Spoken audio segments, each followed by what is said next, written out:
एबसुनि दानि आफादगिरि मानगोनां दिपेन बर' बिथांनि मोनसे बिबुंथिखौ आं लानानै फैनाय जाबाय। नोंथांमोना भिडिअखौ कमप्लिट नायजुबलांबानो जाबाय। साज्रां सानब्रबनानै बुंनाय खोथा नङा, बे गोरबोनिफ्राय फैनांगोन। ओंखायनो जोङो दारि कमानिफ्राय लानानै जुजिगासिनो दङ।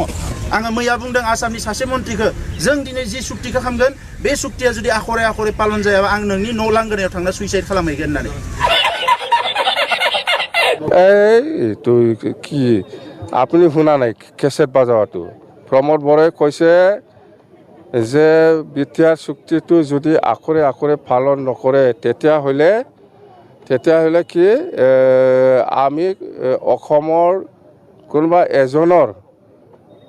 কেবিনেট মন্ত্ৰীৰ ঘৰত যাই পেলাই চোতালত ফাঁচি ছুইচাইড কৰিম বুলি কৈছে। তেতিয়াহ'লে সেইটোকে কৈছোঁ মই, যেহেতু প্ৰমোদ বড়ো চৰকাৰৰ দিনটো 2025 এপ্ৰিল মাহৰ 8 তাৰিখত 5 বছৰ কমপ্লিট হয়, তেতিয়াহ'লে যেহেতু আখৰে আখৰে পালন হোৱা নাই বিটিআৰ চুক্তিটো, সেইকাৰণে তাৰ মৰিব লগা ছুইচাইড কৰিব লগা ডেটটো হ'ল 9 তাৰিখ এপ্ৰিল। ইমান ডাঙৰ মানুহ মৰাৰ পিছত আপুনি যদি শ্বহীদ দিৱস নামানে এইটো কিবা হ'ব?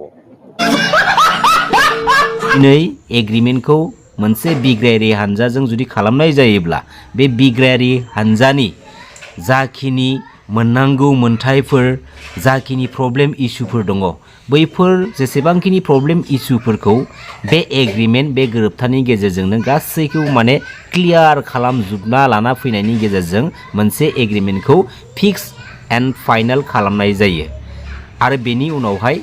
बैफोर बिग्रायारि हानजाखौ बे एकर्डनि गेजेरजोंनो उदां फोथाराव लानानै फैनाय जायो। आरो बे एकर्डनि गेजेरजोंनो मोनसे बिग्रायारि हानजाया मोनसे समायखिरा लायो, मोनसे प्रमिस लायो जे जों दिनैनिफ्राय बेफोरबायदि हाबाखौ मावला, दिनैनिफ्राय जोङो बे एकर्डनि गेजेरजोंनो जोङो आखाइ दिखांनानै उदां फोथाराव थासिगोन। दा दिनैयो एनडिबि ब्रादार्समोनखौबो बे बिटिआर एकर्डनि गेजेरजोंनो बेफोरबायदि माखासे गोबां समायखिरा लाहोनायनि गेजेरजों उदां फोथाराव लानानै फैनाय जादोंमोन। नाथाय दिनैनि बे समाव जाय एनडिबि ब्रादार्समोनखौ एग्रिमेन्ट खालामनानै बे बिटिआर एकर्डनि गेजेरजों लानानै फैनाय जादोंमोन, दिनैयो बयनिख्रुइबो दुखुनांथावसिन बाथ्राया जाहैबाय मा, एनडिबि ब्रादार्समोननि गोबां केसफोरानो दिनैयो बिटिआर एकर्डनि गेजेरजों सुस्रांजादिया। जाय एनडिबि ब्रादार्समोनखौ लानानै दिनैयो बिटिआर बायदि मोनसे एग्रिमेन्टखौ खालामनानै लाबोनाय जाबाय, बे एग्रिमेन्टनि उनावबो दिनैयो मानगोनां रन्जन दैमारि सारजों लोगोसे गोबां एनडिबि ब्रादार्सफोरा दिनैयो जोबथेसालियाव थानांगौ बाध्य जानानै फैदों। बेसे लासिंसिं बाथ्रा! बैफोरबायदि माखासे बाथ्रानि थाखायनो जानो हागौ जोंनि हारिनि गोबां सुबुंफोरा बे बिटिआर एकर्डआ, बे बिटिआर एग्रिमेन्टआ मोनसे मिनिंलेस एग्रिमेन्टसो होननानै बुंबाय थादों आरो बुंबोबाय दङ। आंनि मोन्दांथिनाय बायदिब्लाना बे बिटिआर एकर्डनि थाखाय जोंनि हारिनि साब्रै साबासो लिडारफ्रा, नेतागिरिफ्रा गावसोरनि महर मुस्रिखौ जोंनि बिटिसिनि पलिटिकेल सिस्टेमाव सासे पलिटिकेल लिडार महरै गावबा गावनि महरखौ आबुं खालामनो थाखाय आथुर बिथुर जेरैखि जाया माने बिटिआर एग्रिमेन्टखौ, एकर्डखौ खालामग्रोनोल' हाथारनांसिगौ आरो बिसोरनि थाखाय। माने बे एकर्डनि एग्रिमेन्टनि गेजेरजोंनो बिसोर माने साफा साफा पलिटिकेल लिडार जानो हानायनि मोनसे आन्दोनि बाथ्रा दंमोन। जायनि थाखायनो बैफोर माखासे लिडारफोरा जानो हागौ दिनैनि बे समाव साफा साफा पलिटिकेल लिडार जानो हादों। दिनैनि बे समाव मानगोनां प्रमोद बर' बिथां, मानगोनां गबिन्द बसुमतारी बिथां, मानगोनां रन्जित बसुमतारी बिथांमोना नैबे बाथ्राखौ सरकारनि सेराव बुंनो हानाय गोहो दंना गैया जे जाय एनडिबि फोरखौ लानानै दिनै बिटिआर बायदि मोनसे पिस एकर्डखौ खालामनाय जादोंमोन आरो जायखौ लानानै दिनै बिटिआर एकर्डआ आबुं महर मोनबाय, नाथाय बे बिटिआर एकर्डनि गेजेरजों दिनैयो मानो एनडिबि फोरनि प्रब्लेम इस्युफोरा दासिमबो सुस्रांजायाखै आरो मा जाहोननि थाखाय बिटिआर पिस एकर्डनि सासे सिगनेटरि मानगोनां रन्जन दैमारि सारजों लोगोसे जेसेबांखिनि जोबथेसालियाव जोबजानानै दङ, बैसोरो मानो बे बिटिआर एकर्डनि गेजेरजों उदां जानो हादिया? बे कुइसनखौ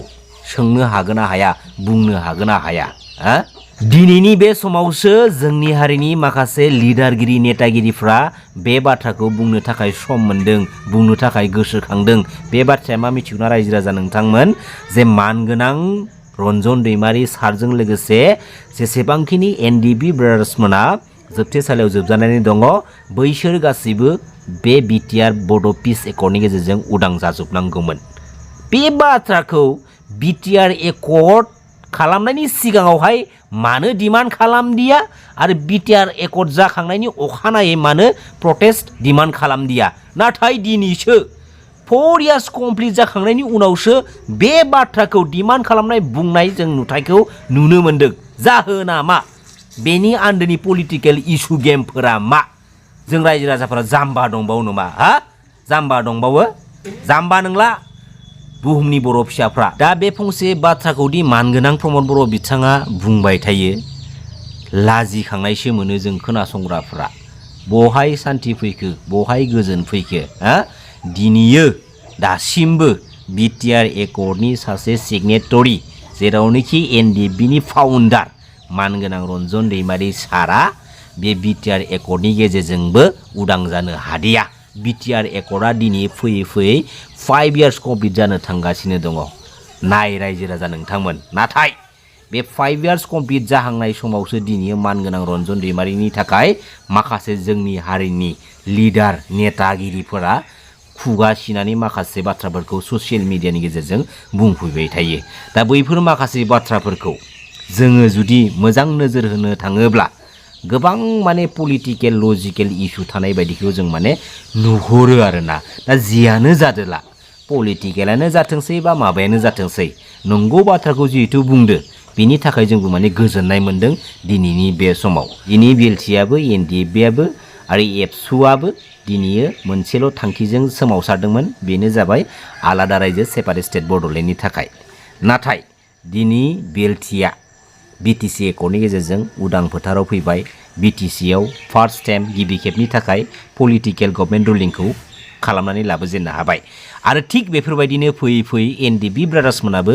बिटिआर एकर्डनि गेजेरजों बिसोर उदां फोथाराव फैबाय बा बिटिआर एकर्डखौ लानानै फैनाय जाबाय नाथाय जोंनि बे एबसुनि मानगोनां सिबिनां बड'फा उपेन्द्रनाथ ब्रह्मनि गालांनाय जा सानस्रि सोदोमस्रि आरो थांखिनि थाद'नाय गैयै आलादा रायजोखौ लानानै सोमावसारनाया दिनैयो मानि थाखाय सिरि जानानै थानांगौ बायथ' जानानै फैखो हा मानि थाखाय हा दिनै एसेबां गोबाव सम स्ट्रागोल खालामबोबाय बे आलादा रायजो सेपारेट स्टेट बड'लेण्ड मुभमेन्टनि थाखायनो आरो जाय मुभमेन्टनि समावनो जाय मुभमेन्टनि थाखायनो जोंनि हारिनि गेजेराव गोबां रोखोमनि माने जारिमिनारि प्रब्लेम इशुफ्रा जानानै थांबाय दा बैफोर माखासे बिथिंनि बेलायाव मानगोनां प्रमद बर' बिथाङा मा कमेन्ट होनो सानो दिनै बिटिआर एकर्डनि उनावहाय जोंनि हारियाव जोंनि ओनसोलाव गोजोन फैबाय सान्थि फैबाय बेफोरबायदि बाथ्राखौ जायफोर लिडारफोरा लानानै फैयो बा बुंबाय थायो जानो हागौ बैफोर लिडारनि पार्सनेल पलिटिकेल केरियारजों लोगोसे पार्सनेल लाइफ स्टाइलनि थाखाय गोजोन फैदों जानो हागौ नाथाय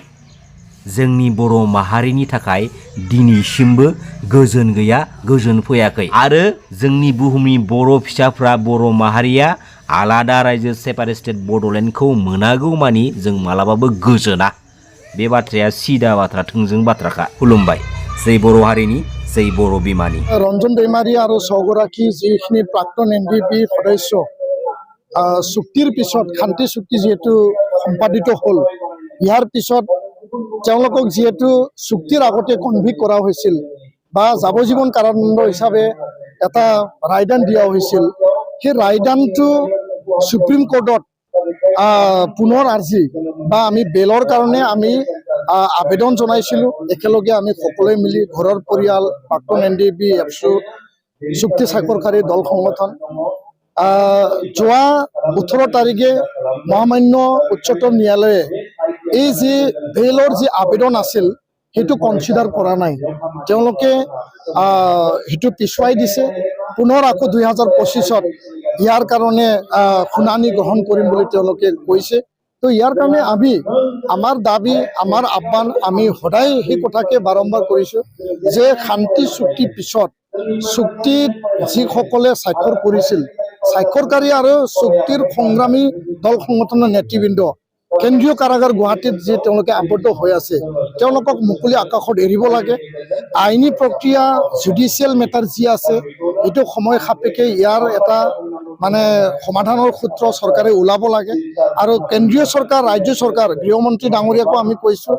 অসমৰ মুখ্যমন্ত্ৰী ডাঙৰীয়াকো কৈছোঁ যে অতি শীঘ্ৰে NIA কোৰ্ট CBI কোৰ্ট কেন্দ্ৰীয় কাৰাগাৰত থকা ৰঞ্জন দৈমাৰী সহ আন 60-70 গৰাকী যিসকল আছে আপোনালোকে সকলোকে মুকলি আকাশত এৰি দিব লাগে